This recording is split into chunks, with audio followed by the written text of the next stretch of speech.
Le bruit de la pluie frappant le pare-brise de mon camion était presque hypnotique. J'ai roulé le long de la route nationale 95, l'une des plus dangereuses des Alpes françaises, mais elle m'était assez familière. Je m'appelle Jacques Lafleur, j'ai 47 ans, j'ai plus d'une vingtaine d'entre eux sur les routes, dont beaucoup transportaient des marchandises dangereuses. C'était ma spécialité. Personne ne voulait risquer sa vie en transportant des matériaux capables de faire fondre la chair humaine d'un simple toucher ou d'exploser au moindre changement de pression. Mais j'ai toujours été un homme pratique et cette spécialisation était très bien rémunérée. Cette nuit-là, il s'agissait d'une importante livraison de produits chimiques à une usine de l'autre côté des montagnes. Des produits qui nécessitaient un soin extrême et une attention sans partage. Toute erreur signifierait non seulement ma mort, mais aussi la destruction de tout ce qui l'entourait. Mais le salaire était élevé et les délais étaient courts. L'usine avait besoin de la cargaison le plus rapidement possible, et échouer signifierait perdre l'un de mes meilleurs clients. Je le savais, et c'est cette pression qui m'a permis de conduire, même avec la tempête qui devenait de plus en plus intense. Alors que je grimpais la route sinueuse, des rafales de vent ont secoué le camion d'un côté à l'autre, et des pluies torrentielles ont transformé les routes en rivières. Les phares fendaient l'obscurité comme des rasoirs émoussés, révélant juste assez pour que je sache que j'étais au bord de l'abîme. Ce tronçon de route particulier était connu pour ses virages serrés et ses précipices profonds. Certains camionneurs évitaient cette route lorsque le temps était beau, et encore moins dans une tempête comme celle-ci. Mais je ne pouvais pas me permettre d'arrêter. À chaque tournant, il sentait le camion se balancer étrangement. Le poids de la charge semblait se déplacer de manière erratique, ce qui m'a dérangé.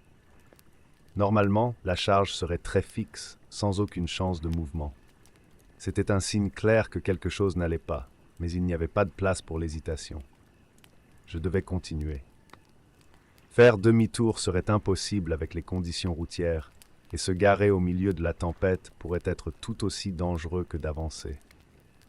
Plus il montait, plus le vent devenait intense. Il a soufflé si fort que j'ai dû tenir fermement le volant pour maintenir le camion dans la voie. La route, que je connaissais si bien, commençait à ressembler à quelque chose de différent. L'obscurité, la pluie et le bruit du vent créaient une atmosphère oppressante, comme si les montagnes se refermaient autour de moi. Je sentais la sueur couler sur mon front, mélangée à l'humidité de l'environnement froid et hostile. Mes yeux se sont concentrés uniquement sur les phares, essayant d'ignorer le balancement inconfortable de la charge. C'est alors que je l'ai entendu, un bruit sourd et étouffé provenant de l'arrière du camion.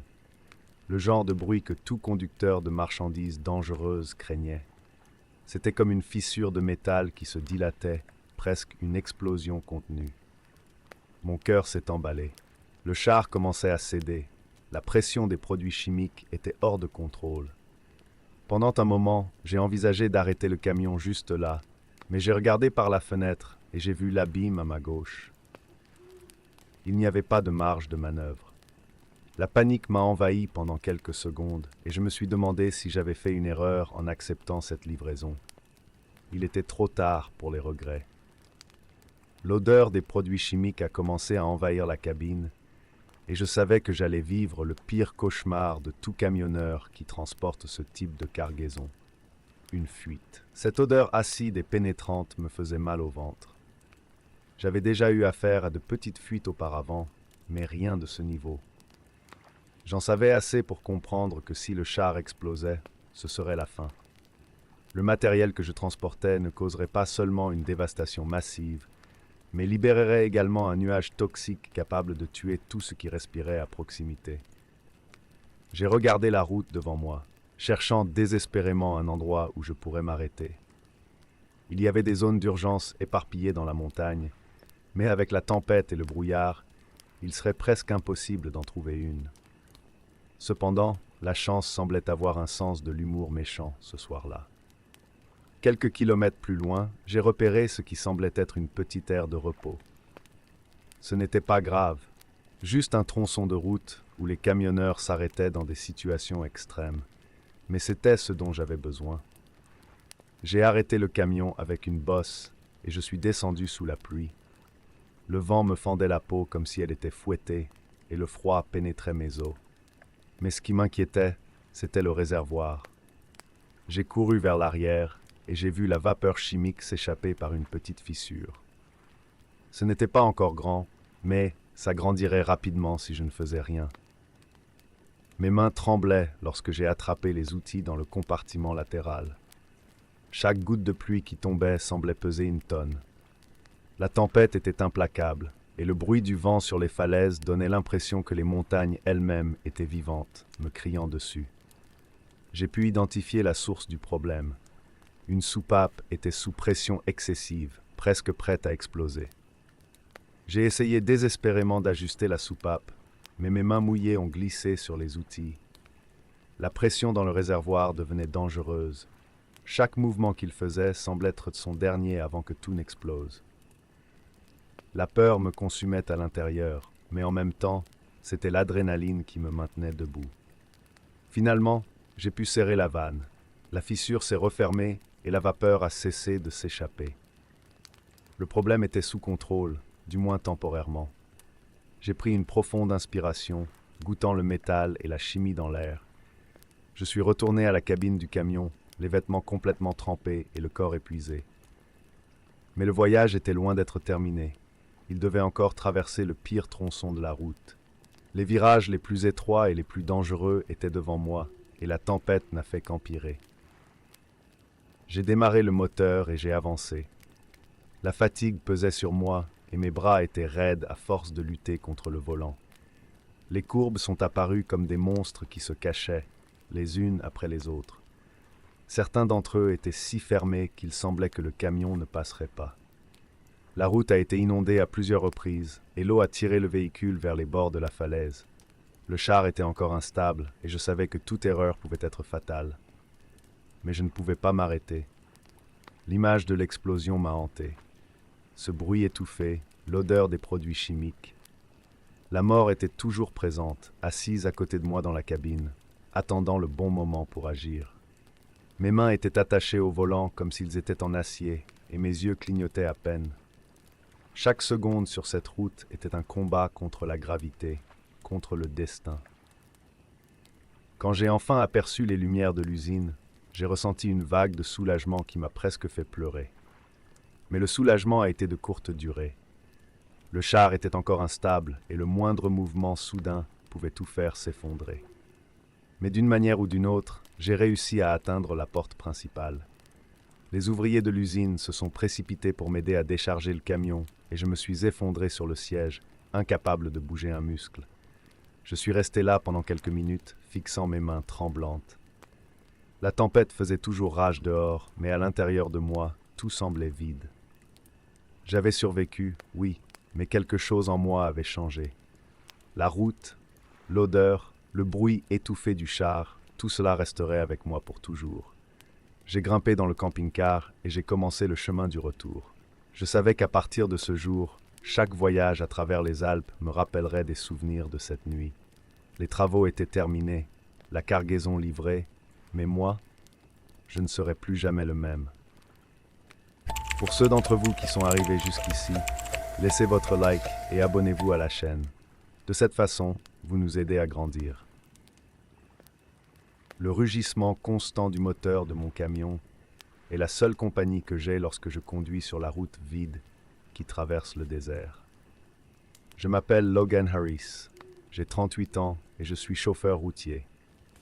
L'horloge du tableau de bord sonne déjà minuit, mais la notion de temps s'est diluée dans la solitude de la route.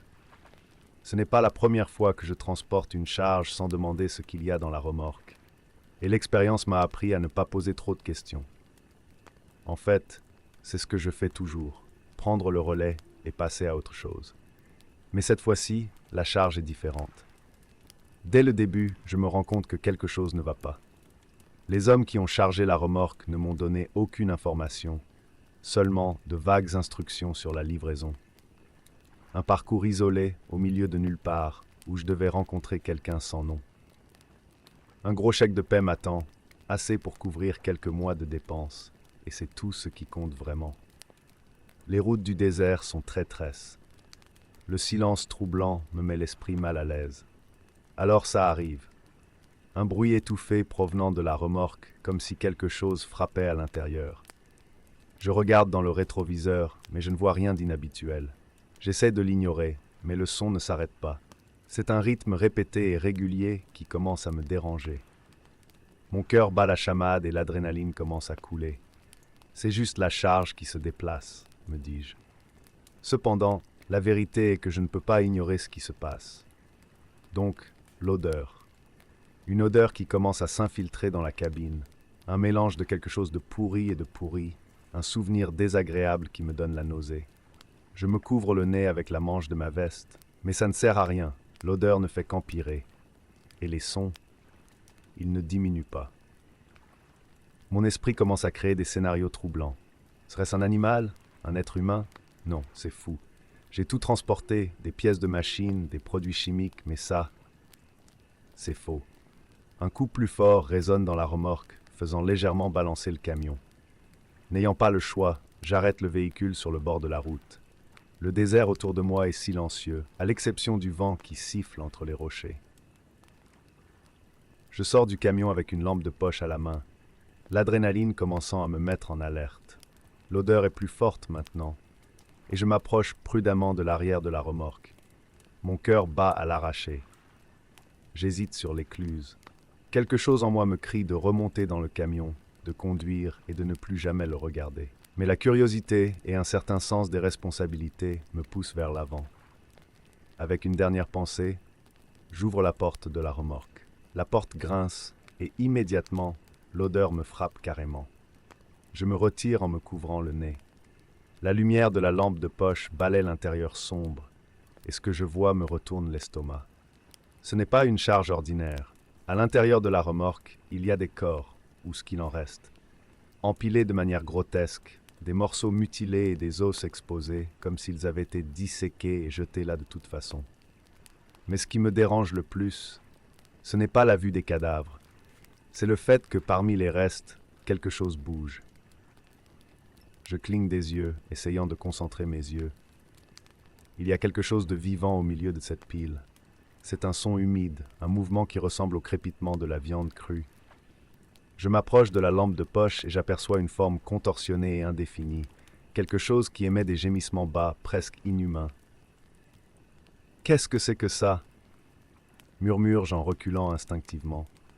Mon premier réflexe est de fermer la porte et de ne plus jamais la regarder, mais l'image est déjà gravée dans mon esprit. Je suis un homme pratique, et même si tout en moi me dit d'abandonner le camion et de m'enfuir, je sais que cela signifierait perdre la cargaison, et avec elle, le paiement. En avalant, je retourne au camion. La décision est prise dès que la clé tourne dans le contact. Je sais que je devrais laisser tomber, mais le besoin financier et le désir de terminer le travail dominent ma pensée. Alors, je passe à autre chose. Mais maintenant, je conduis plus vite, essayant de chasser de mon esprit l'horreur que j'ai vue. Les battements de la bande-annonce deviennent plus intenses, les gémissements plus audibles et l'odeur plus insupportable. Enfin, j'arrive au point marqué, une zone déserte entourée de basses montagnes et d'un seul bâtiment ancien et délabré. 2 hommes m'attendent à l'entrée, tous 2 armés.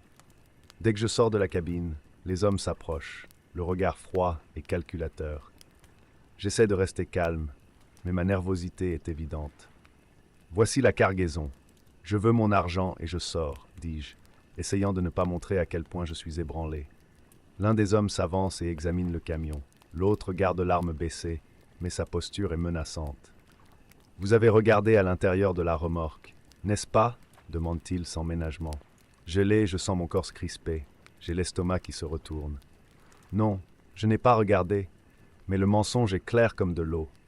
Je peux sentir le poids des yeux des hommes sur moi, évaluant ma vie en quelques secondes. »« Il avait l'air, » dit l'autre, un sourire cruel se profilant sur son visage. « Il sait. » Avant de pouvoir réagir, je sens le coup.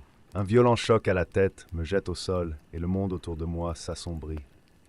Quand je me réveille, je suis attaché à une chaise à l'intérieur du bâtiment. La douleur dans ma tête palpite et tout mon corps est tendu. Les deux hommes me regardent, et une troisième figure, jusque-là dans l'ombre, apparaît. Un homme en costume, avec une expression qui mêle indifférence et méchanceté. « Vous avez vu quelque chose que vous n'auriez pas dû voir, » dit l'homme, d'une voix basse et dangereuse. « Mais nous avons un accord, Logan. Vous allez garder le secret, vous allez sortir d'ici et vous ne mettrez plus jamais les pieds dans un camion.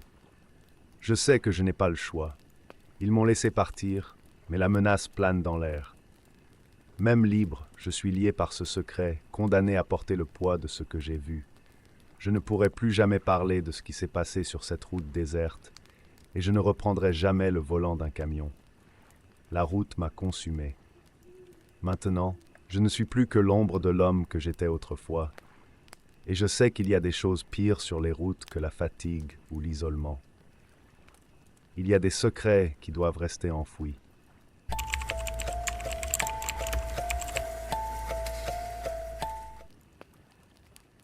La nuit semblait avoir avalé le monde alors que je descendais la route, isolé dans mon camion. Klaus Berger, chauffeur routier depuis 30 ans, mais ce brouillard, toujours le brouillard. Je me souviens de l'accident survenu il y a 10 ans, de la terreur de voir ma vision oblitérée par cette masse blanche, froide et dense, alors que je perdais le contrôle et que je me retournais dans un virage. Depuis lors, il ne faisait plus confiance au brouillard. Il m'a enlevé la seule chose que je contrôlais, la route. Mais cette nuit-là était inévitable. Une livraison urgente dans un village perdu dans les montagnes d'Allemagne, des marchandises qui devaient arriver avant l'aube. Ce n'était pas hors de l'ordinaire, mais les circonstances m'ont remis devant ma plus grande peur. Le brouillard recouvrait la route comme un linceul, avalant chaque mètre devant lui, transformant les phares du camion en simples étincelles dans le vide. J'ai pris une profonde inspiration, ajustant le volant avec les mains moites. La radio grésillait sans arrêt, mais au moins elle me tenait compagnie. Cependant, à mesure que le brouillard s'épaississait, le monde semblait s'estomper. Le GPS a clignoté d'un éclair inquiétant et la route a commencé à perdre de sa familiarité. Un coin où il ne devrait pas y en avoir. Des arbres qui se courbaient étrangement sur le bord du chemin, avec des branches comme des doigts tendus. Le nom du village sur le GPS a disparu. Et bientôt, il n'y avait plus rien devant nous, une brume qui rendait les kilomètres inutiles. « Pourquoi ai-je accepté cette fichue capitulation ?» murmurai-je en moi-même, bien que la question fût inutile. Quoi qu'il en soit, le temps tournait contre moi et je devais trouver un moyen de sortir de cet enfer blanc. Mais c'est là que je l'ai entendu pour la première fois. Mon nom. Klaus. C'était un murmure, clair comme si quelqu'un était à côté de moi dans le camion. J'ai regardé autour de moi, l'estomac bouillant de terreur. J'étais seul, je le savais. Ce ne pouvait être que mon esprit qui me jouait des tours, la fatigue qui me rongeait, mais quand même. Klaus. Une fois de plus, et cette fois, il provenait de la radio morte. Mes doigts se sont serrés sur le volant jusqu'à ce que mes jointures deviennent blanches. J'ai continué à conduire, essayant de l'ignorer. Chaque kilomètre que j'avançais semblait m'entraîner plus profondément dans cette forêt que je ne reconnaissais pas. La route, autrefois solide et fiable, est devenue quelque chose de fluide, déformé sous le brouillard qui la déforme comme un miroir fissuré. Les arbres, qui étaient auparavant des chênes et des pins, avaient maintenant des formes que je ne pouvais pas identifier. Et les voix, ce n'était plus seulement un maintenant. Ils venaient de tous les côtés, résonnant dans ma tête comme un chœur macabre. Chacun d'eux m'appelait par mon nom, chuchotant en allemand, une cacophonie qui ne faisait que battre mon cœur contre ma poitrine. J'ai essayé d'activer le GPS, mais l'écran affichait un vide statique. La radio, morte, mais les voix ne le sont pas. Chaque fois que je croyais avancer, la même route se répétait, les mêmes branches courbes, les mêmes panneaux de signalisation déformés, comme si j'étais coincé dans une boucle macabre. J'étais perdu. Pas seulement sur la route, mais quelque part au-delà. La peur me consumait, une peur grandissante et suffocante. J'ai regardé les panneaux qui passaient. L'un indiquait que j'étais à seulement 2 kilomètres du village, mais le suivant m'indiquait qu'il en restait encore 15 à faire. Chaque fois que je pensais être proche, la route s'étendait davantage, comme si je jouais avec moi. Quelque chose n'allait pas. quelque chose de terriblement mauvais. Finalement, je n'ai plus pu le supporter. Le camion a cessé de répondre à mon insistance, comme si la route elle-même tenait les roues. Je me suis arrêté, sortant du camion avec une lampe de poche, bien que mon instinct me dictait qu'il était plus sûr de rester dans le véhicule. Mais j'avais besoin de comprendre ce qui se passait. J'avais besoin d'un point de référence. Cependant, dès que je suis sorti du camion, j'ai eu l'impression d'avoir franchi une barrière invisible. Le brouillard semblait encore plus épais de l'extérieur, m'enveloppant comme un mur qui me serrait de tous les côtés. J'ai marché quelques mètres, et le silence était presque absolu, à l'exception de quelque chose que je n'ai pas remarqué au début. La végétation autour de moi avait tort. Les arbres semblaient bouger du coin de l'œil, changeant de place dès que je détournais le regard. J'ai senti une odeur qui ne devrait pas être là, quelque chose de vieux, de pourri, qui m'enveloppait plus vite que le brouillard. Klaus. Le murmure était maintenant très proche, trop près. Je suis retourné au camion, mon cœur battant hors de contrôle. J'ai verrouillé la porte et j'ai commencé, appuyant sur l'accélérateur comme si ma vie en dépendait. Et peut-être que c'était vraiment le cas. Le moteur rugit et le camion roula sur une route qui ressemblait plus à un piège qu'à un chemin. Soudain, le brouillard a commencé à se dissiper lentement. La route a finalement recommencé à prendre forme. Les ombres des arbres cessèrent de bouger et j'aperçus des lumières lointaines. L'horloge sur le tableau de bord indiquait l'heure que je ne pouvais pas expliquer. Le soleil commençait à se lever à l'horizon, ce qui était impossible compte tenu du temps que je croyais avoir passé piégé dans ce brouillard. Je suis arrivé au village beaucoup plus tard que prévu, les marchandises intactes, mais quelque chose en moi avait changé de manière irréversible. La route et le brouillard n'étaient pas seulement des phénomènes naturels. Cette route avait essayé de me consumer.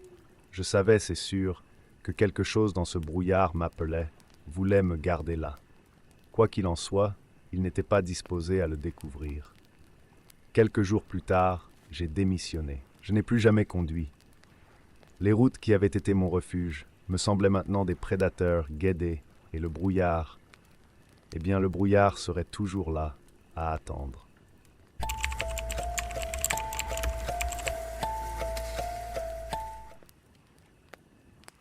Les roues de mon camion rugissaient contre l'asphalte chaud, alors que moi, Rafael Costa, roulais sur l'une des nombreuses routes du Brésil. Le ciel était dégagé, sans nuages en vue, et le vent chaud de l'intérieur soufflait à travers les fissures de la fenêtre. J'ai toujours aimé ce sentiment de liberté que procure la route, mais aujourd'hui, la pression d'une livraison urgente pèse sur mes épaules. À 30 ans, jeune et ambitieuse, j'étais fier de n'avoir jamais raté une livraison, même dans les régions les plus dangereuses. Je n'ai jamais laissé un client sur le carreau, et ce ne serait pas aujourd'hui que cela changerait. Ma destination était une petite ville au cœur de la campagne, et le camion était chargé de matériaux de construction lourds et encombrants. Le genre de cargaison qui ne pouvait pas être retardé. J'ai choisi un itinéraire plus rapide, même si je savais qu'il traversait une région connue pour ses dangers. À ce moment-là, c'était un risque que j'étais prêt à prendre. Le temps jouait contre moi, et chaque minute comptait. Le voyage commença tranquillement, la route s'étendant devant lui comme une invitation. La radio a joué une chanson country, et j'ai chanté en même temps, essayant de dissiper toute inquiétude. Je savais que la zone devant moi avait un taux de criminalité élevé, mais j'avais déjà fait ce parcours auparavant. J'ai toujours été prudent, mais la confiance était mon allié. Je suis passé à autre chose, mes pensées oscillant entre le destin et les défis auxquels je pourrais être confronté. Mon esprit était concentré, mais une légère agitation a commencé à se former au plus profond de moi, comme un pressentiment. Puis, j'ai vu quelque chose qui m'a fait battre le cœur. Une barricade de fortune devant nous. Des pneus brûlés et des morceaux de bois bloquaient la route. 2 hommes armés, au regard féroce, attendaient quelqu'un comme moi. L'adrénaline est montée en flèche. J'ai baissé lentement la vitre, essayant de ne pas montrer la panique qui s'emparait de moi. « Arrêtez !» Sortez du camion. L'homme qui était le plus proche a crié, frappant à la porte de la cabine avec le canon de son arme. L'écho de ce son a résonné dans mon esprit comme un signe d'avertissement. Je suis sorti du camion, les pieds lourds comme du plomb. Mon esprit s'emballait alors que j'essayais de rester calme. Ce n'était pas la première fois que je faisais face à des situations tendues sur la route, mais l'ambiance aujourd'hui était différente. Quelque chose dans les yeux de ces hommes disait qu'ils n'étaient pas seulement là pour voler. Je fais juste mon travail. J'ai une livraison à faire, et j'essayais d'argumenter, la voix tremblante. C'était un jeu de mots, mais j'avais besoin de gagner du temps. L'homme le plus grand éclata de rire d'un ton sec et vide, sans aucune trace d'humour. Ensuite, vous devrez payer pour cela. Et vite. Mon esprit a commencé à tourner à la recherche de solutions. J'ai commencé à trader, mais je me suis vite rendu compte qu'ils n'étaient pas intéressés par l'argent. Ces hommes en voulaient plus. Le camion, la cargaison, et peut-être même ma vie. Un deuxième homme s'approcha, marmonnant quelque chose au premier.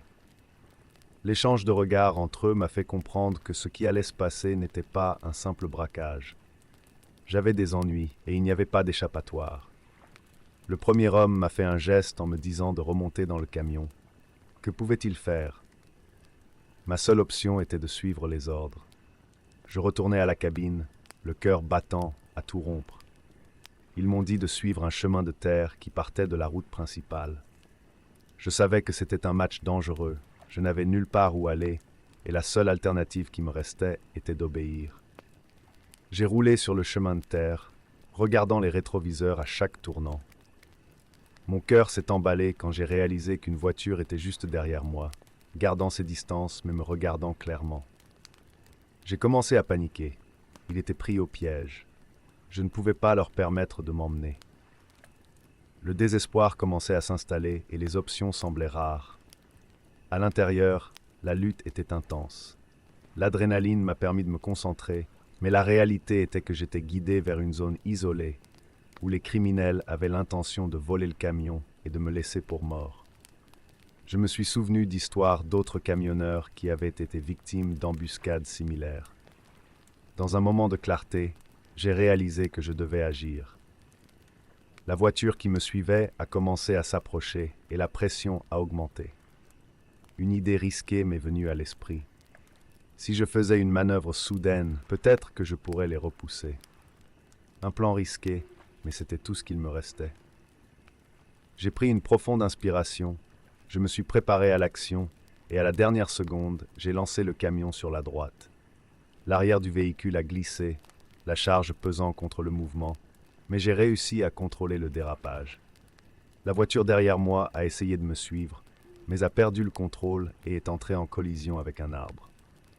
Je n'ai pas attendu de voir ce qui allait se passer. J'ai continué à conduire, l'adrénaline coulant dans mes veines, alors que le chemin de terre devenait de plus en plus accidenté. Cependant, ma manœuvre a eu des conséquences. Le moteur a commencé à cracher et j'ai réalisé que le camion était endommagé. J'ai regardé le panneau, le marqueur de température augmentait. Le cœur s'est enfoncé dans ma poitrine. Ce n'était qu'une question de temps, avant que le moteur ne s'éteigne pour de bon. Puis, dans un dernier effort, j'ai accéléré, mais la vérité était que j'étais sur le point de perdre le contrôle. Le moteur a commencé à tomber en panne et le camion s'est finalement arrêté, immobile, au milieu de nulle part.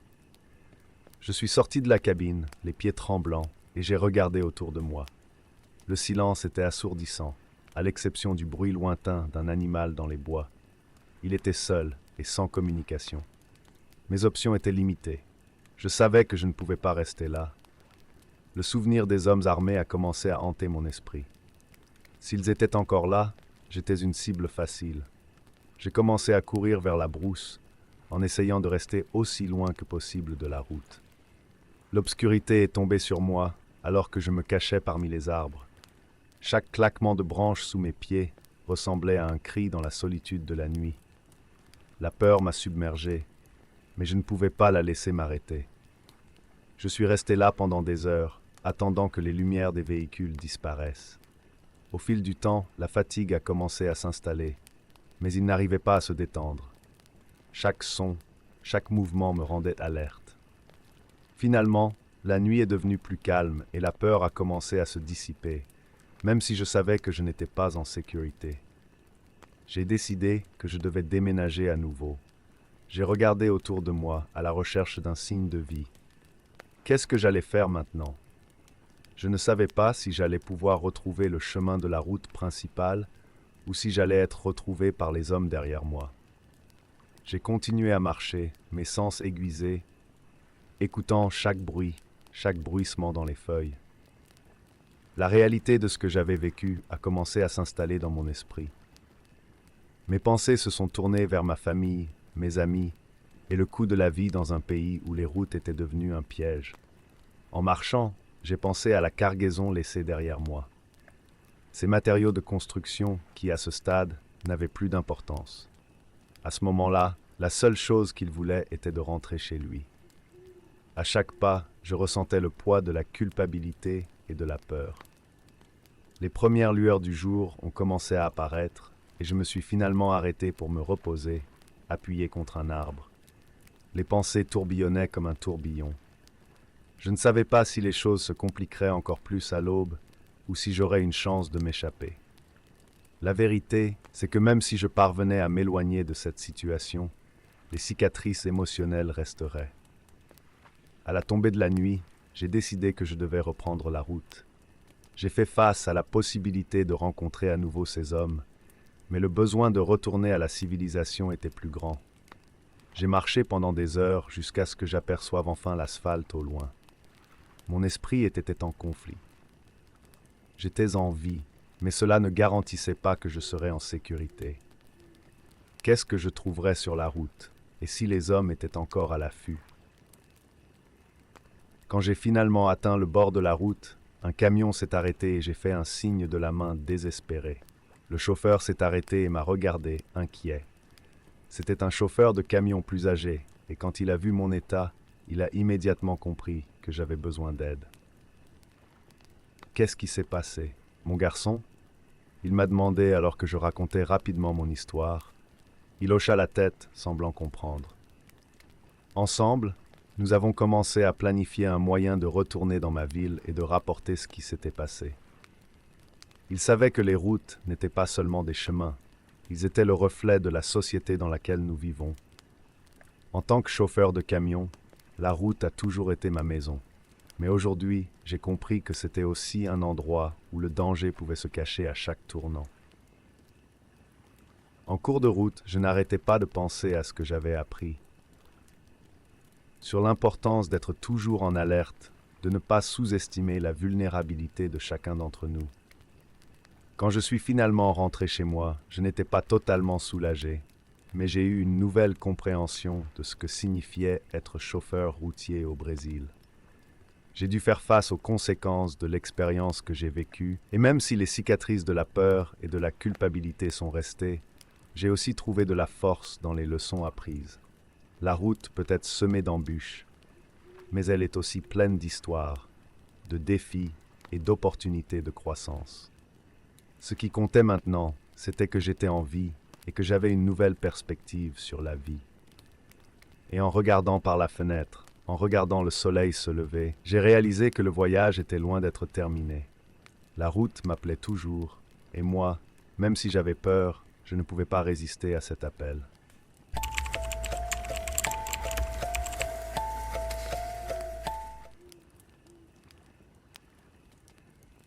Je me suis réveillé avant l'aube, le ciel gris de Sibérie encore couvert d'une épaisse couche de nuages.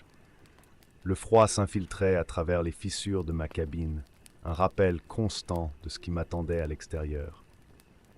Je suis Igor Volkov, un chauffeur routier de 40 ans, un vétéran des routes sibériennes, et ce matin-là, un nouveau chargement m'attendait sur la plateforme d'un transporteur isolé. Le paiement était tentant, et les factures n'attendent pas. Le chemin que j'allais emprunter suivait un itinéraire isolé, connu pour sa solitude et sa beauté sauvage. Une tasse de thé fumante à la main, je suis monté dans mon camion, un vieux mais fidèle modèle Kamaz, et j'ai démarré le moteur. Le rugissement du moteur résonnait à travers la solitude du désert de glace qui s'étendait devant moi. Les montagnes au loin semblaient surveiller mes progrès, et un frisson me parcourut l'échine. Alors que je suivais la route, un sentiment étrange a commencé à me tourmenter. En regardant dans le rétroviseur, j'ai cru voir quelque chose bouger dans l'ombre. Le froid semblait plus intense, comme si l'atmosphère elle-même était chargée d'une présence invisible. La charge, recouverte d'une lourde bâche, émettait des sons inhabituels. Un bruit qui semblait pulser, comme si quelque chose luttait pour se libérer. Je l'ai ignoré, croyant que ce n'était que mon imagination, le froid blessant mon jugement. Mais au fil des heures, le sentiment s'est intensifié. Des grondements de claquements et de chuchotements semblaient résonner autour de moi, et quand je regardais dans le rétroviseur, les ombres semblaient plus définies, presque comme si c'étaient des êtres qui m'accompagnaient. Le mystère de la cargaison est devenu une obsession. Quelque chose en moi réclamait des réponses, mais la peur bloquait mon raisonnement. Arrivé à un point d'arrêt, j'ai décidé de vérifier la cargaison. Le cœur battant, j'ai retiré la bâche, et ce que j'ai vu m'a fait tourner l'estomac. À l'intérieur des boîtes, il n'y avait pas seulement des marchandises ordinaires, mais des êtres difformes, aux formes tordues et aux yeux qui réfléchissaient la lumière comme s'ils étaient vivants. Ils semblaient figés dans un état d'angoisse, comme s'ils attendaient quelque chose ou quelqu'un. La vue était déchirante et je ne pouvais pas croire ce que je voyais. Mon corps s'est figé. Comment pouvais-je m'impliquer dans quelque chose d'aussi macabre?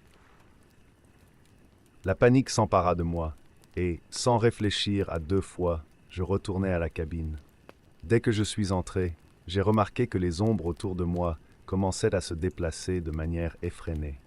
Ce n'étaient pas seulement des illusions, ils semblaient tangibles, faits d'une matière dense et sombre, une manifestation de la peur qui dominait maintenant mes pensées. J'ai commencé à accélérer le camion, cherchant désespérément un moyen de sortir de cette maudite route. Mais ce n'était pas si simple. En regardant par la fenêtre, j'ai vu des silhouettes humaines au loin, appuyées contre les arbres, qui me regardaient. Elles étaient indistinctes, comme les échos d'un passé sombre, et à mesure que je m'éloignais, le nombre des figures augmentait. Ils ont marché le long du camion, le regard fixé sur moi, et il était impossible d'échapper à leur contrôle. Le sentiment que ma vie m'échappait est devenu insupportable. À chaque tour, les ombres devenaient plus proches, plus réelles, et mon cœur battait avec la férocité d'un tambour de guerre. Je savais que le voyage n'était pas seulement une reddition, mais un piège. Le froid n'était pas seulement la température extrême, c'était une force qui m'entourait, et le chemin devant moi semblait se rétrécir, comme si la route se façonnait à mon destin. J'ai décidé que je ne pouvais pas continuer comme ça. Une impulsion profonde m'a poussé à chercher une issue, un moyen d'échapper à ce cauchemar. Les ombres étaient maintenant à l'intérieur du camion, glissant sous les sièges, enveloppées d'une obscurité presque palpable. Avec un courage que je ne savais pas que j'avais en moi, j'ai abandonné le camion au milieu de la route, courant vers ce que j'espérais être la liberté. Mais la liberté n'était pas si proche. En courant, j'ai remarqué que les ombres me suivaient, comme si elles se nourrissaient de ma peur. Les silhouettes au loin étaient maintenant plus proches, et je pouvais entendre leurs gémissements. Mon cœur s'est emballé quand j'ai réalisé que je ne faisais pas que fuir, mais que j'étais encerclé. C'était un jeu macabre, et j'étais le sacrifice. Après ce qui m'a semblé être des heures, j'ai réussi à atteindre une route secondaire, l'espoir brûlant dans ma poitrine. Mais en regardant en arrière, j'ai vu que les ombres se dissipaient, mais elles ne disparaissaient pas. Ils étaient toujours là, à attendre, comme s'ils savaient que, même dans la sécurité de la civilisation, ils ne seraient jamais loin de moi. Le traumatisme de l'expérience m'a accompagné, comme une ombre persistante, et l'écho de leur voix n'était pas silencieux. Finalement, j'ai atteint un village. Le soulagement me guettait, mais je savais que je ne serais plus jamais le même. La routine quotidienne me semblait maintenant monotone, et chaque jour je sentais le froid de la Sibérie m'envelopper. Ce qui était un voyage pour gagner sa vie s'est transformé en un voyage de terreur. Les ombres que j'ai rencontrées sur les routes de Sibérie sont devenues une partie de moi. Un rappel constant qu'il y a des choses dans ce monde que nous ne pouvons pas comprendre, que l'obscurité est une présence réelle et palpable. J'ai abandonné ma carrière de chauffeur de camion et je me suis éloigné de la vie que je connaissais. La solitude devenait mon refuge, et chaque jour était une lutte contre le souvenir de ces figures difformes et l'horreur que j'avais vécue. Ce que j'avais porté n'était pas seulement un fardeau, mais une partie d'une réalité que j'aurais préféré ne jamais rencontrer. Maintenant, alors que le froid sibérien approche, je me demande si les ombres que j'ai laissées derrière moi ne sont pas toujours là, attendant le bon moment pour me réclamer.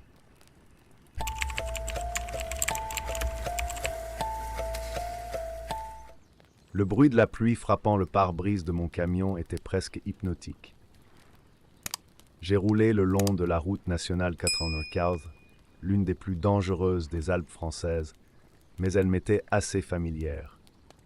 Je m'appelle Jacques Lafleur, j'ai 47 ans, j'ai plus d'une vingtaine d'entre eux sur les routes, dont beaucoup transportaient des marchandises dangereuses. C'était ma spécialité. Personne ne voulait risquer sa vie en transportant des matériaux capables de faire fondre la chair humaine d'un simple toucher ou d'exploser au moindre changement de pression. Mais j'ai toujours été un homme pratique et cette spécialisation était très bien rémunérée. Cette nuit-là, il s'agissait d'une importante livraison de produits chimiques à une usine de l'autre côté des montagnes. Des produits qui nécessitaient un soin extrême et une attention sans partage. Toute erreur signifierait non seulement ma mort, mais aussi la destruction de tout ce qui l'entourait. Mais le salaire était élevé et les délais étaient courts. L'usine avait besoin de la cargaison le plus rapidement possible, et échouer signifierait perdre l'un de mes meilleurs clients. Je le savais, et c'est cette pression qui m'a permis de conduire, même avec la tempête qui devenait de plus en plus intense. Alors que je grimpais la route sinueuse, des rafales de vent ont secoué le camion d'un côté à l'autre, et des pluies torrentielles ont transformé les routes en rivières. Les phares fendaient l'obscurité comme des rasoirs émoussés, révélant juste assez pour que je sache que j'étais au bord de l'abîme. Ce tronçon de route particulier était connu pour ses virages serrés et ses précipices profonds. Certains camionneurs évitaient cette route lorsque le temps était beau, et encore moins dans une tempête comme celle-ci. Mais je ne pouvais pas me permettre d'arrêter. À chaque tournant, il sentait le camion se balancer étrangement. Le poids de la charge semblait se déplacer de manière erratique, ce qui m'a dérangé. Normalement, la charge serait très fixe, sans aucune chance de mouvement. C'était un signe clair que quelque chose n'allait pas, mais il n'y avait pas de place pour l'hésitation. Je devais continuer. Faire demi-tour serait impossible avec les conditions routières, et se garer au milieu de la tempête pourrait être tout aussi dangereux que d'avancer. Plus il montait, plus le vent devenait intense. Il a soufflé si fort que j'ai dû tenir fermement le volant pour maintenir le camion dans la voie. La route, que je connaissais si bien, commençait à ressembler à quelque chose de différent. L'obscurité, la pluie et le bruit du vent créaient une atmosphère oppressante, comme si les montagnes se refermaient autour de moi. Je sentais la sueur couler sur mon front, mélangée à l'humidité de l'environnement froid et hostile. Mes yeux se sont concentrés uniquement sur les phares, essayant d'ignorer le balancement inconfortable de la charge. C'est alors que je l'ai entendu, un bruit sourd et étouffé provenant de l'arrière du camion, le genre de bruit que tout conducteur de marchandises dangereuses craignait. C'était comme une fissure de métal qui se dilatait, presque une explosion contenue. Mon cœur s'est emballé. Le char commençait à céder. La pression des produits chimiques était hors de contrôle. Pendant un moment, j'ai envisagé d'arrêter le camion juste là, mais j'ai regardé par la fenêtre et j'ai vu l'abîme à ma gauche. Il n'y avait pas de marge de manœuvre. La panique m'a envahi pendant quelques secondes et je me suis demandé si j'avais fait une erreur en acceptant cette livraison. Il était trop tard pour les regrets. L'odeur des produits chimiques a commencé à envahir la cabine et je savais que j'allais vivre le pire cauchemar de tout camionneur qui transporte ce type de cargaison. Une fuite. Cette odeur acide et pénétrante me faisait mal au ventre. J'avais déjà eu affaire à de petites fuites auparavant, mais rien de ce niveau.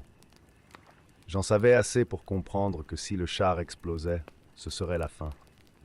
Le matériel que je transportais ne causerait pas seulement une dévastation massive, mais libérerait également un nuage toxique capable de tuer tout ce qui respirait à proximité. J'ai regardé la route devant moi, cherchant désespérément un endroit où je pourrais m'arrêter. Il y avait des zones d'urgence éparpillées dans la montagne, mais avec la tempête et le brouillard, il serait presque impossible d'en trouver une. Cependant, la chance semblait avoir un sens de l'humour méchant ce soir-là. Quelques kilomètres plus loin, j'ai repéré ce qui semblait être une petite aire de repos. Ce n'était pas grave, juste un tronçon de route où les camionneurs s'arrêtaient dans des situations extrêmes. Mais c'était ce dont j'avais besoin. J'ai arrêté le camion avec une bosse et je suis descendu sous la pluie. Le vent me fendait la peau comme si elle était fouettée et le froid pénétrait mes os. Mais ce qui m'inquiétait, c'était le réservoir.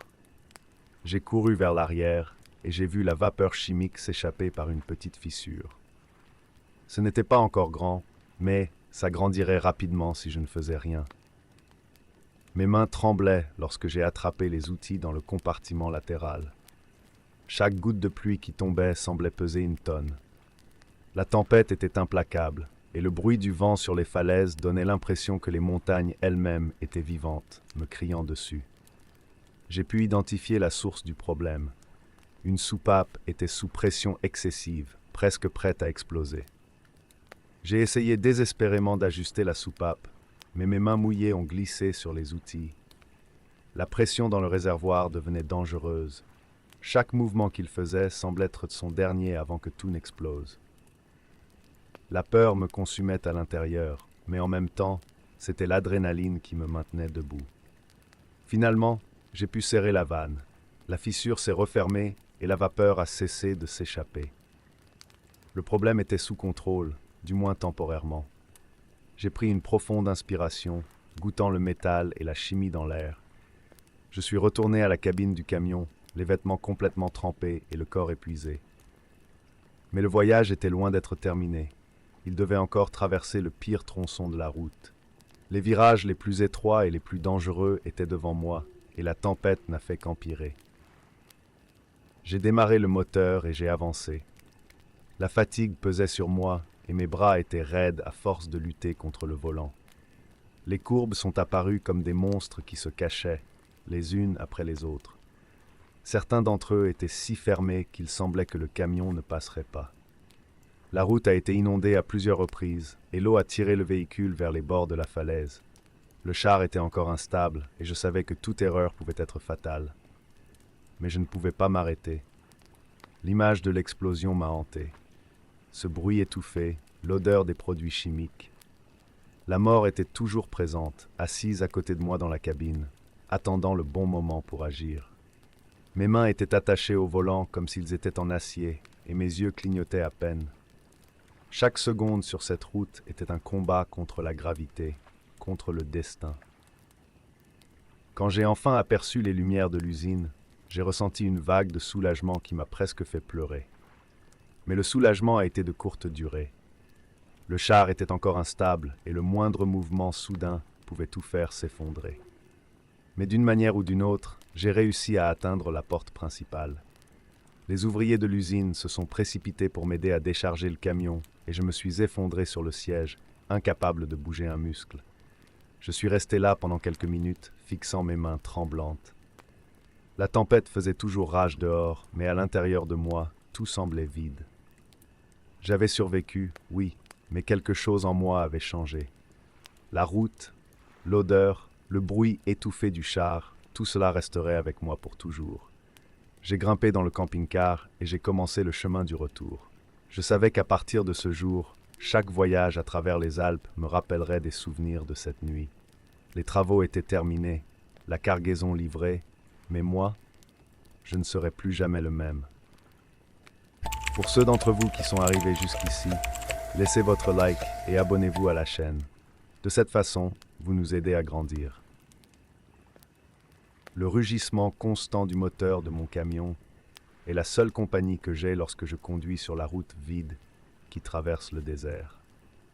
Je m'appelle Logan Harris, j'ai 38 ans et je suis chauffeur routier. L'horloge du tableau de bord sonne déjà minuit, mais la notion de temps s'est diluée dans la solitude de la route. Ce n'est pas la première fois que je transporte une charge sans demander ce qu'il y a dans la remorque. Et l'expérience m'a appris à ne pas poser trop de questions. En fait, c'est ce que je fais toujours, prendre le relais et passer à autre chose. Mais cette fois-ci, la charge est différente. Dès le début, je me rends compte que quelque chose ne va pas. Les hommes qui ont chargé la remorque ne m'ont donné aucune information, seulement de vagues instructions sur la livraison. Un parcours isolé, au milieu de nulle part, où je devais rencontrer quelqu'un sans nom. Un gros chèque de paie m'attend, assez pour couvrir quelques mois de dépenses, et c'est tout ce qui compte vraiment. Les routes du désert sont traîtresses. Le silence troublant me met l'esprit mal à l'aise. Alors ça arrive. Un bruit étouffé provenant de la remorque, comme si quelque chose frappait à l'intérieur. Je regarde dans le rétroviseur, mais je ne vois rien d'inhabituel. J'essaie de l'ignorer, mais le son ne s'arrête pas. C'est un rythme répété et régulier qui commence à me déranger. Mon cœur bat la chamade et l'adrénaline commence à couler. C'est juste la charge qui se déplace, me dis-je. Cependant, la vérité est que je ne peux pas ignorer ce qui se passe. Donc, l'odeur. Une odeur qui commence à s'infiltrer dans la cabine. Un mélange de quelque chose de pourri et de pourri. Un souvenir désagréable qui me donne la nausée. Je me couvre le nez avec la manche de ma veste, mais ça ne sert à rien. L'odeur ne fait qu'empirer. Et les sons, ils ne diminuent pas. Mon esprit commence à créer des scénarios troublants. Serait-ce un animal? Un être humain? Non, c'est fou. J'ai tout transporté, des pièces de machine, des produits chimiques, mais ça, c'est faux. Un coup plus fort résonne dans la remorque, faisant légèrement balancer le camion. N'ayant pas le choix, j'arrête le véhicule sur le bord de la route. Le désert autour de moi est silencieux, à l'exception du vent qui siffle entre les rochers. Je sors du camion avec une lampe de poche à la main, l'adrénaline commençant à me mettre en alerte. L'odeur est plus forte maintenant, et je m'approche prudemment de l'arrière de la remorque. Mon cœur bat à l'arraché. J'hésite sur l'écluse. Quelque chose en moi me crie de remonter dans le camion, de conduire et de ne plus jamais le regarder. Mais la curiosité et un certain sens des responsabilités me poussent vers l'avant. Avec une dernière pensée, j'ouvre la porte de la remorque. La porte grince et immédiatement, l'odeur me frappe carrément. Je me retire en me couvrant le nez. La lumière de la lampe de poche balaie l'intérieur sombre et ce que je vois me retourne l'estomac. Ce n'est pas une charge ordinaire. À l'intérieur de la remorque, il y a des corps, ou ce qu'il en reste. Empilés de manière grotesque, des morceaux mutilés et des os exposés, comme s'ils avaient été disséqués et jetés là de toute façon. Mais ce qui me dérange le plus, ce n'est pas la vue des cadavres, c'est le fait que parmi les restes, quelque chose bouge. Je cligne des yeux, essayant de concentrer mes yeux. Il y a quelque chose de vivant au milieu de cette pile. C'est un son humide, un mouvement qui ressemble au crépitement de la viande crue. Je m'approche de la lampe de poche et j'aperçois une forme contorsionnée et indéfinie, quelque chose qui émet des gémissements bas, presque inhumains. « Qu'est-ce que c'est que ça ?» murmure-je en reculant instinctivement.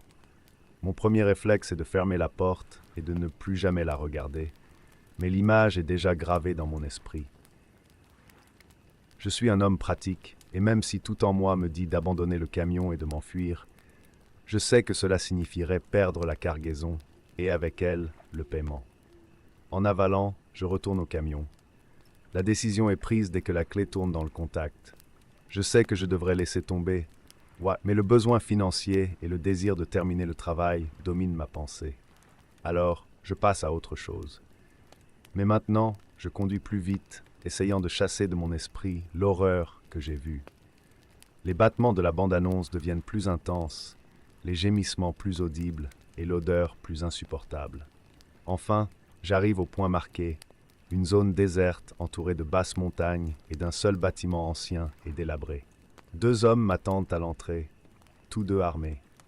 Dès que je sors de la cabine, les hommes s'approchent, le regard froid et calculateur. J'essaie de rester calme, mais ma nervosité est évidente. Voici la cargaison.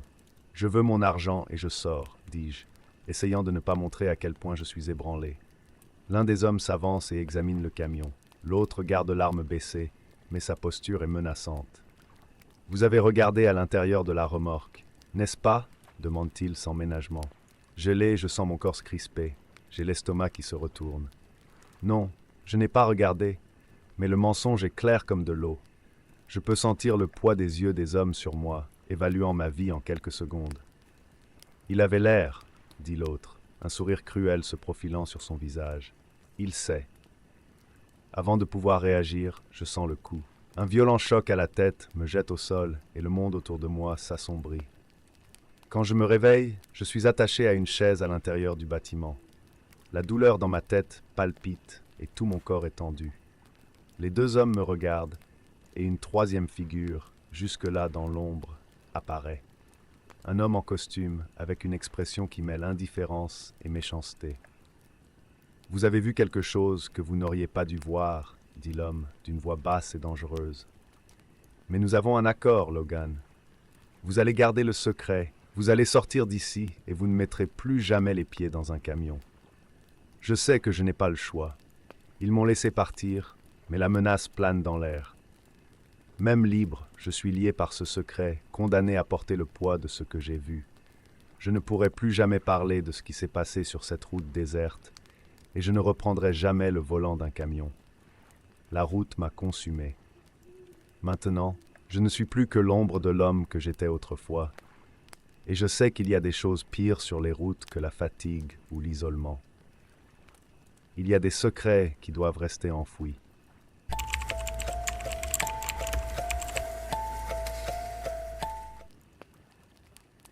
La nuit semblait avoir avalé le monde alors que je descendais la route, isolé dans mon camion.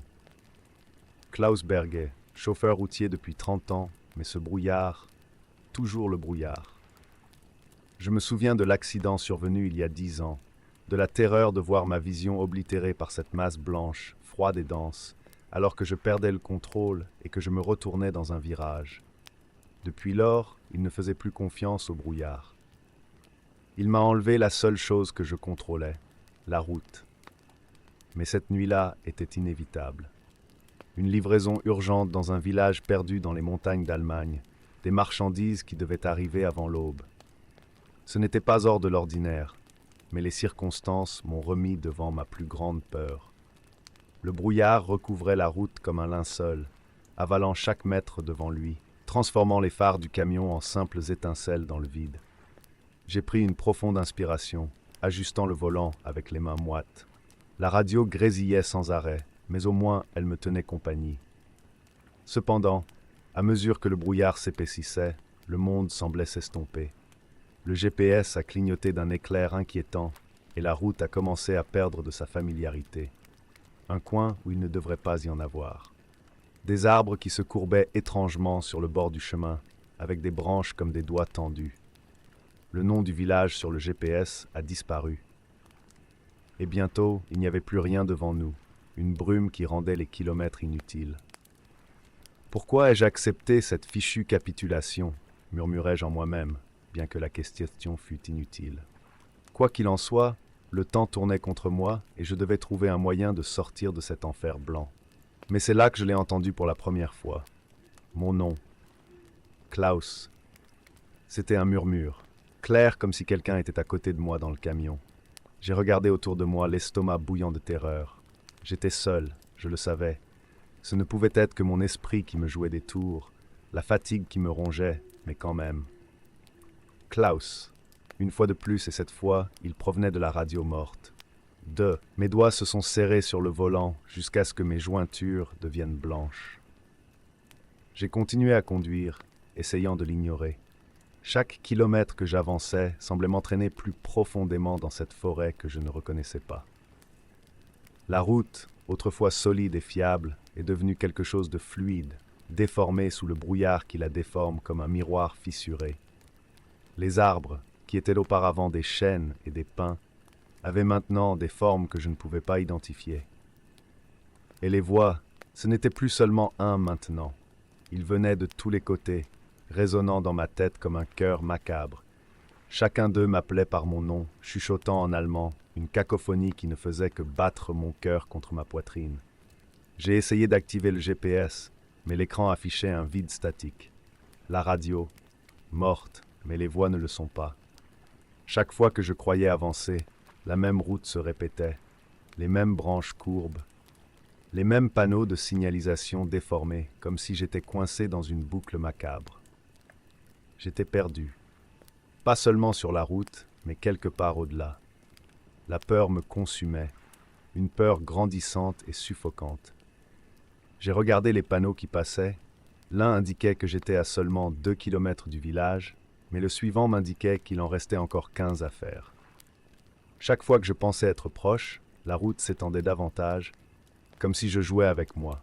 Quelque chose n'allait pas, quelque chose de terriblement mauvais. Finalement, je n'ai plus pu le supporter. Le camion a cessé de répondre à mon insistance, comme si la route elle-même tenait les roues.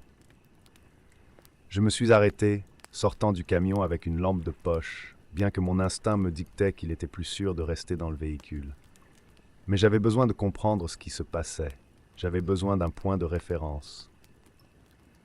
Cependant, dès que je suis sorti du camion, j'ai eu l'impression d'avoir franchi une barrière invisible.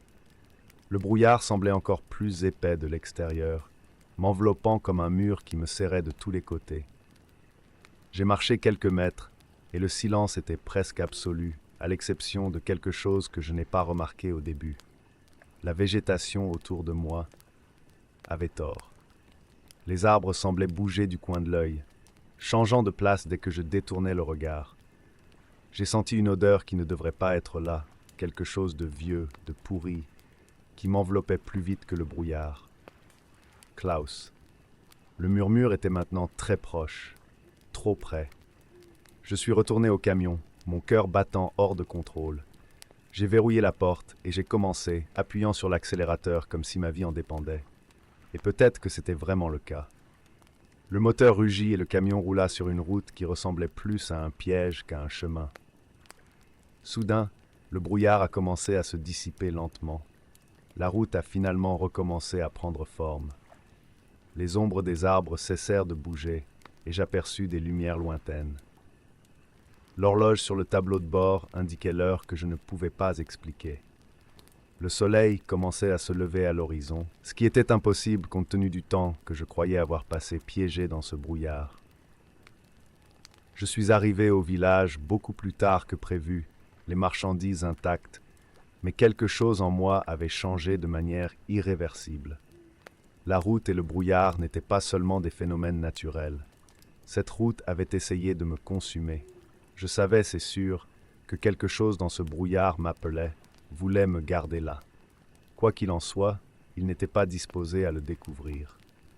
Quelques jours plus tard, j'ai démissionné. Je n'ai plus jamais conduit.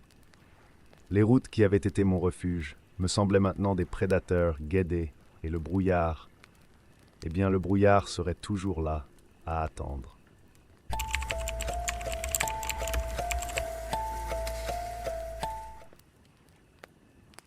Les roues de mon camion rugissaient contre l'asphalte chaud, alors que moi, Rafael Costa, roulais sur l'une des nombreuses routes du Brésil. Le ciel était dégagé, sans nuages en vue, et le vent chaud de l'intérieur soufflait à travers les fissures de la fenêtre. J'ai toujours aimé ce sentiment de liberté que procure la route, mais aujourd'hui, la pression d'une livraison urgente pèse sur mes épaules. À 30 ans, jeune et ambitieuse, j'étais fier de n'avoir jamais raté une livraison, même dans les régions les plus dangereuses. Je n'ai jamais laissé un client sur le carreau, et ce ne serait pas aujourd'hui que cela changerait. Ma destination était une petite ville au cœur de la campagne, et le camion était chargé de matériaux de construction lourds et encombrants. Le genre de cargaison qui ne pouvait pas être retardé. J'ai choisi un itinéraire plus rapide, même si je savais qu'il traversait une région connue pour ses dangers. À ce moment-là, c'était un risque que j'étais prêt à prendre. Le temps jouait contre moi, et chaque minute comptait. Le voyage commença tranquillement, la route s'étendant devant lui comme une invitation. La radio a joué une chanson country, et j'ai chanté en même temps, essayant de dissiper toute inquiétude. Je savais que la zone devant moi avait un taux de criminalité élevé, mais j'avais déjà fait ce parcours auparavant. J'ai toujours été prudent, mais la confiance était mon allié.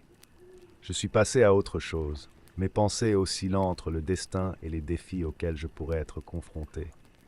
Mon esprit était concentré, mais une légère agitation a commencé à se former au plus profond de moi, comme un pressentiment. Puis, j'ai vu quelque chose qui m'a fait battre le cœur. Une barricade de fortune devant nous. Des pneus brûlés et des morceaux de bois bloquaient la route. Deux hommes armés, au regard féroce, attendaient quelqu'un comme moi. L'adrénaline est montée en flèche. J'ai baissé lentement la vitre, essayant de ne pas montrer la panique qui s'emparait de moi. « Arrêtez !» Sortez du camion. L'homme qui était le plus proche a crié, frappant à la porte de la cabine avec le canon de son arme. L'écho de ce son a résonné dans mon esprit comme un signe d'avertissement.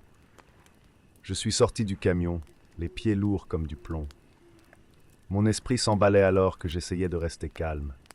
Ce n'était pas la première fois que je faisais face à des situations tendues sur la route, mais l'ambiance aujourd'hui était différente. Quelque chose dans les yeux de ces hommes disait qu'ils n'étaient pas seulement là pour voler. Je fais juste mon travail. J'ai une livraison à faire, et j'essayais d'argumenter, la voix tremblante. C'était un jeu de mots, mais j'avais besoin de gagner du temps. L'homme le plus grand éclata de rire d'un ton sec et vide, sans aucune trace d'humour. Ensuite, vous devrez payer pour cela. Et vite. Mon esprit a commencé à tourner à la recherche de solutions. J'ai commencé à trader, mais je me suis vite rendu compte qu'ils n'étaient pas intéressés par l'argent. Ces hommes en voulaient plus. Le camion, la cargaison, et peut-être même ma vie. Un deuxième homme s'approcha, marmonnant quelque chose au premier.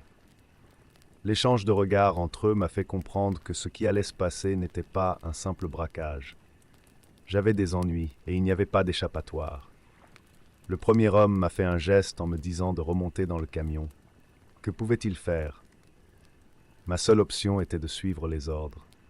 Je retournai à la cabine, le cœur battant à tout rompre. Ils m'ont dit de suivre un chemin de terre qui partait de la route principale. Je savais que c'était un match dangereux, je n'avais nulle part où aller, et la seule alternative qui me restait était d'obéir. J'ai roulé sur le chemin de terre, regardant les rétroviseurs à chaque tournant. Mon cœur s'est emballé quand j'ai réalisé qu'une voiture était juste derrière moi, gardant ses distances mais me regardant clairement. J'ai commencé à paniquer. Il était pris au piège. Je ne pouvais pas leur permettre de m'emmener. Le désespoir commençait à s'installer et les options semblaient rares. À l'intérieur, la lutte était intense. L'adrénaline m'a permis de me concentrer, mais la réalité était que j'étais guidé vers une zone isolée, où les criminels avaient l'intention de voler le camion et de me laisser pour mort. Je me suis souvenu d'histoires d'autres camionneurs qui avaient été victimes d'embuscades similaires. Dans un moment de clarté, j'ai réalisé que je devais agir. La voiture qui me suivait a commencé à s'approcher et la pression a augmenté. Une idée risquée m'est venue à l'esprit. Si je faisais une manœuvre soudaine, peut-être que je pourrais les repousser. Un plan risqué, mais c'était tout ce qu'il me restait. J'ai pris une profonde inspiration, je me suis préparé à l'action et à la dernière seconde, j'ai lancé le camion sur la droite. L'arrière du véhicule a glissé, la charge pesant contre le mouvement, mais j'ai réussi à contrôler le dérapage. La voiture derrière moi a essayé de me suivre, mais a perdu le contrôle et est entrée en collision avec un arbre. Je n'ai pas attendu de voir ce qui allait se passer. J'ai continué à conduire, l'adrénaline coulant dans mes veines, alors que le chemin de terre devenait de plus en plus accidenté. Cependant, ma manœuvre a eu des conséquences. Le moteur a commencé à cracher et j'ai réalisé que le camion était endommagé. J'ai regardé le panneau, le marqueur de température augmentait. Le cœur s'est enfoncé dans ma poitrine. Ce n'était qu'une question de temps avant que le moteur ne s'éteigne pour de bon. Puis, dans un dernier effort, j'ai accéléré, mais la vérité était que j'étais sur le point de perdre le contrôle. Le moteur a commencé à tomber en panne et le camion s'est finalement arrêté, immobile, au milieu de nulle part. Je suis sorti de la cabine, les pieds tremblants, et j'ai regardé autour de moi. Le silence était assourdissant, à l'exception du bruit lointain d'un animal dans les bois. Il était seul et sans communication. Mes options étaient limitées. Je savais que je ne pouvais pas rester là. Le souvenir des hommes armés a commencé à hanter mon esprit. S'ils étaient encore là, j'étais une cible facile. J'ai commencé à courir vers la brousse, en essayant de rester aussi loin que possible de la route. L'obscurité est tombée sur moi, alors que je me cachais parmi les arbres. Chaque claquement de branches sous mes pieds ressemblait à un cri dans la solitude de la nuit. La peur m'a submergé, mais je ne pouvais pas la laisser m'arrêter. Je suis resté là pendant des heures, attendant que les lumières des véhicules disparaissent. Au fil du temps, la fatigue a commencé à s'installer, mais il n'arrivait pas à se détendre. Chaque son, chaque mouvement me rendait alerte. Finalement, la nuit est devenue plus calme et la peur a commencé à se dissiper, même si je savais que je n'étais pas en sécurité. J'ai décidé que je devais déménager à nouveau. J'ai regardé autour de moi à la recherche d'un signe de vie. Qu'est-ce que j'allais faire maintenant? Je ne savais pas si j'allais pouvoir retrouver le chemin de la route principale ou si j'allais être retrouvé par les hommes derrière moi. J'ai continué à marcher, mes sens aiguisés, écoutant chaque bruit, chaque bruissement dans les feuilles. La réalité de ce que j'avais vécu a commencé à s'installer dans mon esprit. Mes pensées se sont tournées vers ma famille, mes amis, et le coût de la vie dans un pays où les routes étaient devenues un piège. En marchant, j'ai pensé à la cargaison laissée derrière moi. Ces matériaux de construction qui, à ce stade, n'avaient plus d'importance. À ce moment-là, la seule chose qu'il voulait était de rentrer chez lui. À chaque pas, je ressentais le poids de la culpabilité et de la peur. Les premières lueurs du jour ont commencé à apparaître et je me suis finalement arrêté pour me reposer, appuyé contre un arbre. Les pensées tourbillonnaient comme un tourbillon. Je ne savais pas si les choses se compliqueraient encore plus à l'aube ou si j'aurais une chance de m'échapper. La vérité, c'est que même si je parvenais à m'éloigner de cette situation, les cicatrices émotionnelles resteraient. À la tombée de la nuit, j'ai décidé que je devais reprendre la route. J'ai fait face à la possibilité de rencontrer à nouveau ces hommes, mais le besoin de retourner à la civilisation était plus grand. J'ai marché pendant des heures jusqu'à ce que j'aperçoive enfin l'asphalte au loin. Mon esprit était en conflit. J'étais en vie, mais cela ne garantissait pas que je serais en sécurité. Qu'est-ce que je trouverais sur la route, et si les hommes étaient encore à l'affût? Quand j'ai finalement atteint le bord de la route, un camion s'est arrêté et j'ai fait un signe de la main désespéré. Le chauffeur s'est arrêté et m'a regardé, inquiet. C'était un chauffeur de camion plus âgé, et quand il a vu mon état, il a immédiatement compris que j'avais besoin d'aide. Qu'est-ce qui s'est passé, mon garçon? Il m'a demandé alors que je racontais rapidement mon histoire. Il hocha la tête, semblant comprendre. Ensemble, nous avons commencé à planifier un moyen de retourner dans ma ville et de rapporter ce qui s'était passé. Il savait que les routes n'étaient pas seulement des chemins, ils étaient le reflet de la société dans laquelle nous vivons. En tant que chauffeur de camion, la route a toujours été ma maison. Mais aujourd'hui, j'ai compris que c'était aussi un endroit où le danger pouvait se cacher à chaque tournant. En cours de route, je n'arrêtais pas de penser à ce que j'avais appris. Sur l'importance d'être toujours en alerte, de ne pas sous-estimer la vulnérabilité de chacun d'entre nous. Quand je suis finalement rentré chez moi, je n'étais pas totalement soulagé, mais j'ai eu une nouvelle compréhension de ce que signifiait être chauffeur routier au Brésil. J'ai dû faire face aux conséquences de l'expérience que j'ai vécue, et même si les cicatrices de la peur et de la culpabilité sont restées, j'ai aussi trouvé de la force dans les leçons apprises. La route peut être semée d'embûches, mais elle est aussi pleine d'histoires, de défis et d'opportunités de croissance. Ce qui comptait maintenant, c'était que j'étais en vie et que j'avais une nouvelle perspective sur la vie. Et en regardant par la fenêtre, en regardant le soleil se lever, j'ai réalisé que le voyage était loin d'être terminé. La route m'appelait toujours, et moi, même si j'avais peur, je ne pouvais pas résister à cet appel.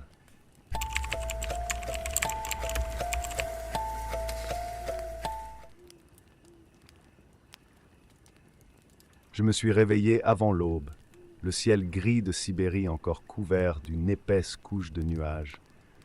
Le froid s'infiltrait à travers les fissures de ma cabine, un rappel constant de ce qui m'attendait à l'extérieur. Je suis Igor Volkov, un chauffeur routier de 40 ans, un vétéran des routes sibériennes, et ce matin-là, un nouveau chargement m'attendait sur la plateforme d'un transporteur isolé. Le paiement était tentant, et les factures n'attendent pas. Le chemin que j'allais emprunter suivait un itinéraire isolé, connu pour sa solitude et sa beauté sauvage.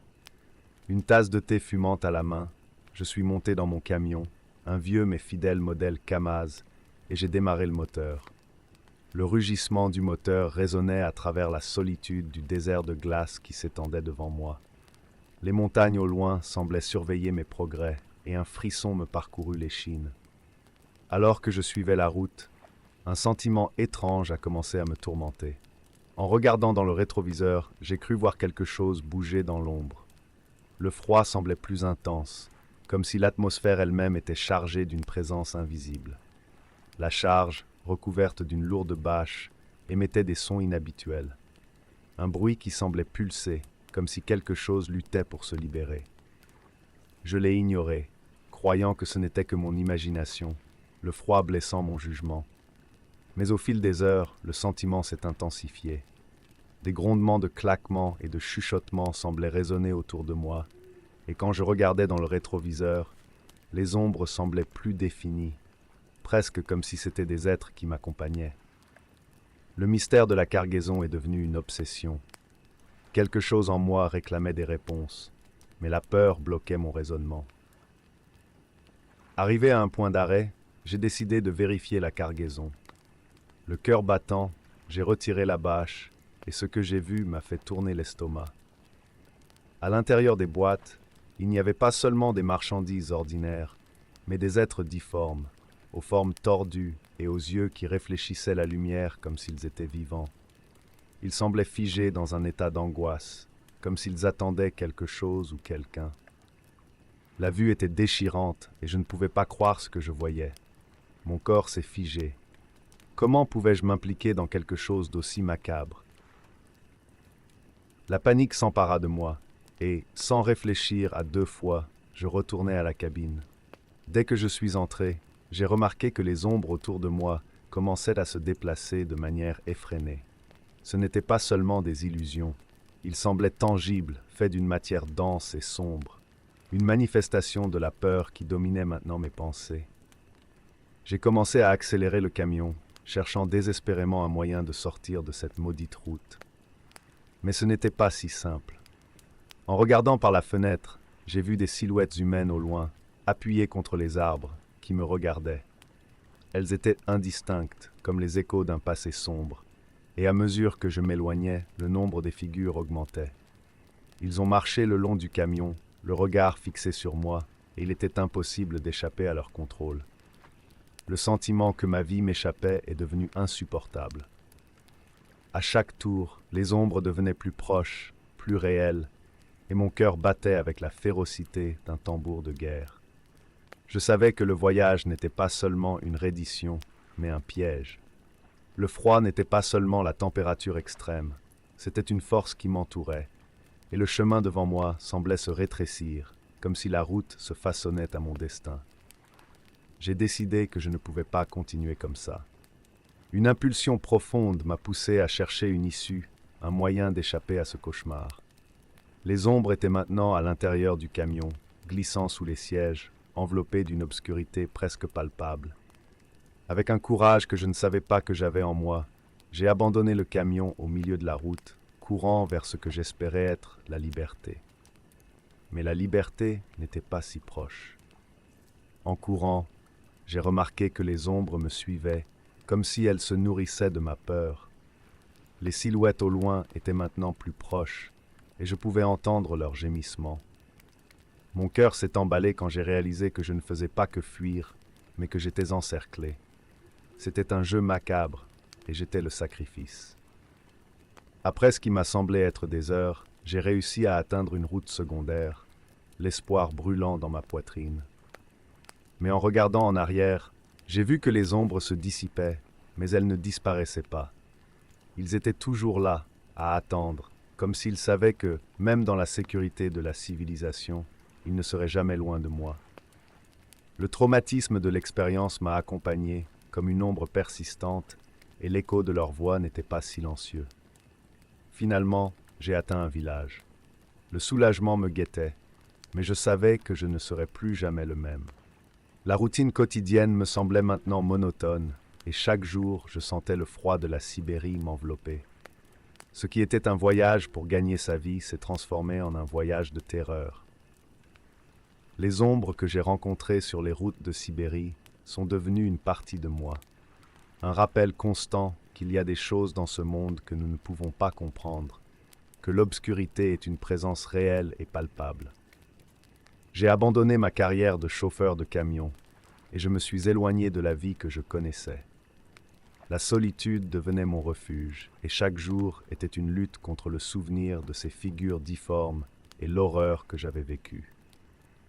Ce que j'avais porté n'était pas seulement un fardeau, mais une partie d'une réalité que j'aurais préféré ne jamais rencontrer. Maintenant, alors que le froid sibérien approche, je me demande si les ombres que j'ai laissées derrière moi ne sont pas toujours là, attendant le bon moment pour me réclamer.